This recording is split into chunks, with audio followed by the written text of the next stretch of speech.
Hi everyone, today we're going to talk about the purpose and methods of assessment. This is all about why ang teachers naghatag og tests and activities if para mabalaan nila kung nabay na-learn ang mga students. So, let's start. Purpose of assessments: modify and improve teaching and learning activities, check what students have learned, inform parents about student progress, see if students are ready for the next level, measure learning outcomes, give feedback to students and teachers. So, ang assessment are not just for giving grades, no. Di lang siya naga-base paghatag og grades sa mga student. They help teachers improve lessons. Gina-check if naay knowledge, if pag ready na sila sa next topic. It also lets parents know how we're doing in school, if okay ra ba ilang pag-eskwela or not. So next,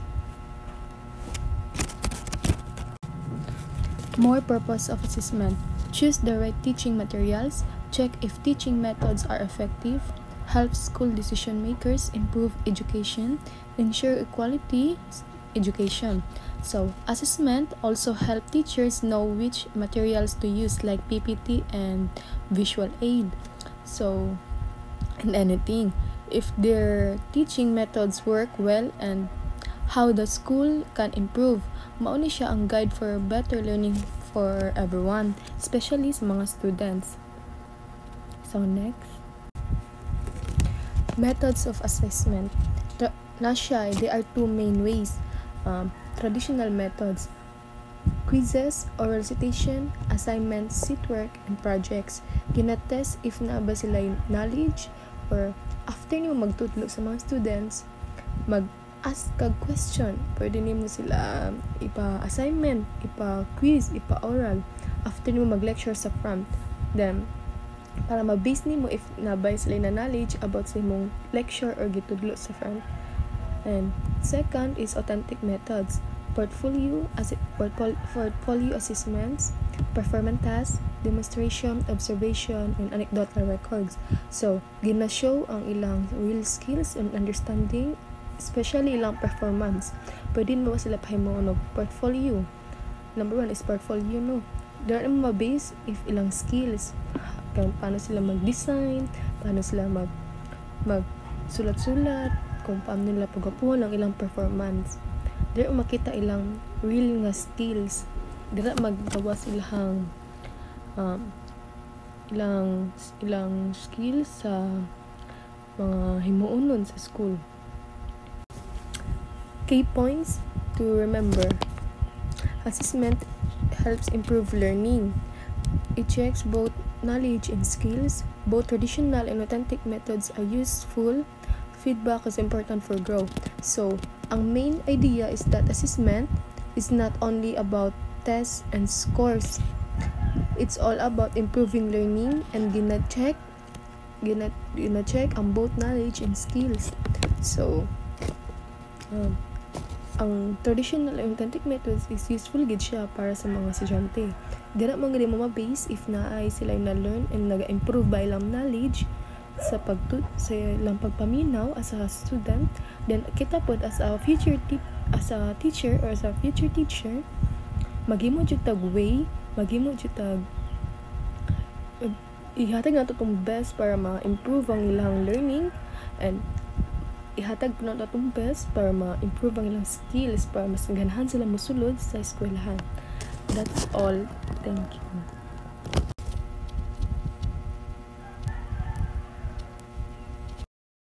Assessment of skills and attitudes should be assessed, but also the skills and attitudes demonstrated by the pupils. So, ang kaning assessment of skills and attitude is mo ni siya ang measurement sa isa ka teacher kung nakasabot ba yun ang iya ang mga students sa iyang gi-discuss nga lessons. And also, diri pud niya makita og unsay mga abilities sa iyahang mga student.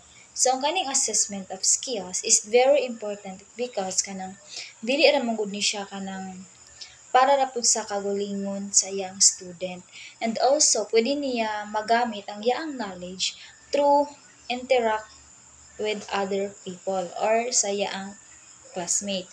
So, pwede niya magamit ang iyang knowledge kung ang iyang classmate is wala nakasabot sa gidiscuss ni ma'am. Kaya, diba, sometimes, naay mga student jud nga kanang maglisod jud og sabot pag ang si teacher ang mag-discuss like ana makasabot ra siya if ang iya ang classmate ra ang magpasabot siya like ana or not all. So, this includes navigation skills, problem solving, and investigative skills, and personal and social skills. So, ang kaning communication skills, ability of the student to express their ideas and feelings.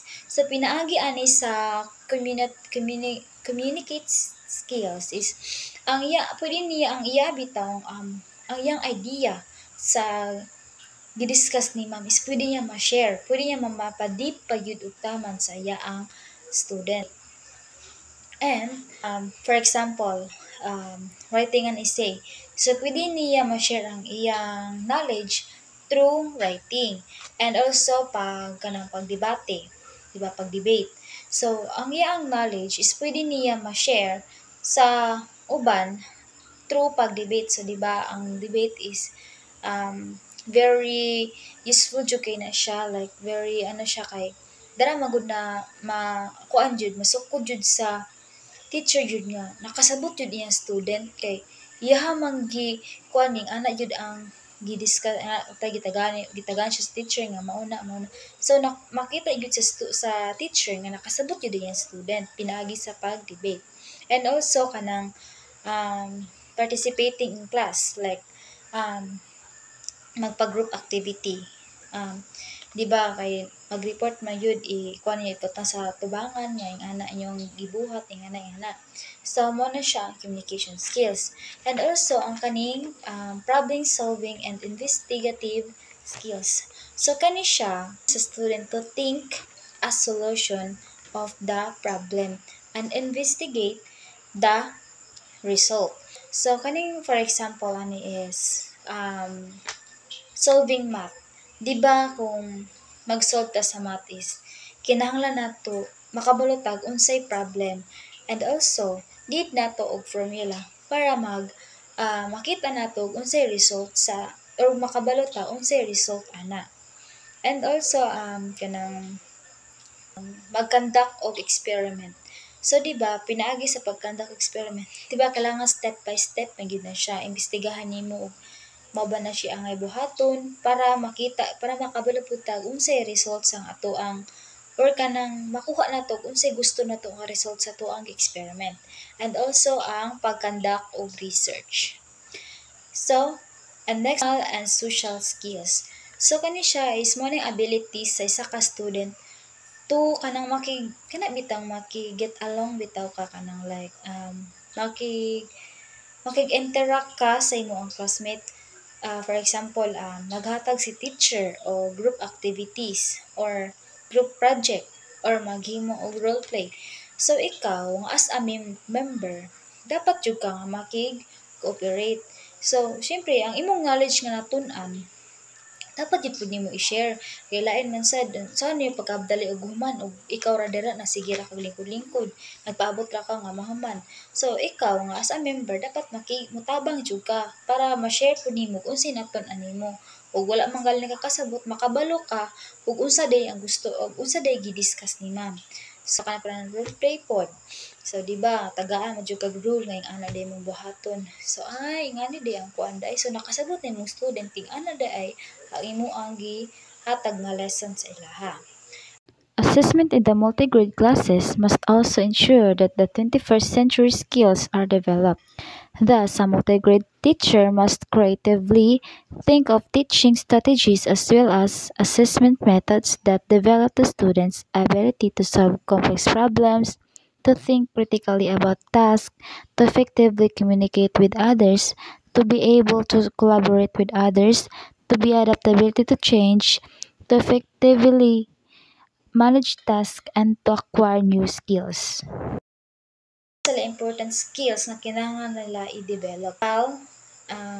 About tasks. So kani siya is ability to analyze information and make opinions sa personal debate, ano na siya, effective communicate with others, collaborate with others, be adaptable to change, effectively manage tasks, and acquire new skills. So, kato kung may examples gani na is, mo na to siya gikuha na sa tanan. So, kinahanglan, ang mga student is kinahanglan jud nila nga makakat-on or kung naman guys sila dapat makabal po sila mga new things na dapat nilang tun-an.